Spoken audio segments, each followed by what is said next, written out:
duk wanda kunama ta harba in dai ka samo kyankyaso kana fasa shi kana ɗaga ruwan ta tafi kenan, haka magani ne. Gyaɗa wannan kwaruri ɗin nan gujiya, yau aka zo dafa ta a gidanka aka dafa ta ruwan dahuwar sai ka tsiyaya ka sha,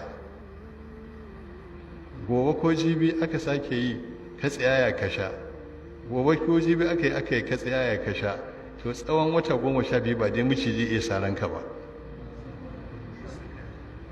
Kaga ya saka abu sani ne ba a yi ba. In ka dubi turgunnuwa ita ce ake ce da ita lalo, kaga ana bi tana da 'ya'yan nata sai ka gansu kamar irin na alayyahu.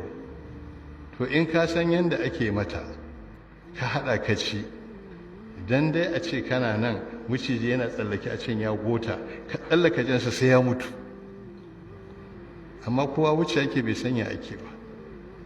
Kuma dukkaninmu nan kowannen mai yana ɗauke da magani na miciji kasadin, duk wanda miciji ya sara kai masa wannan abun ba za a yi minti 5 da dafin ba, kowa yana da shi a nan.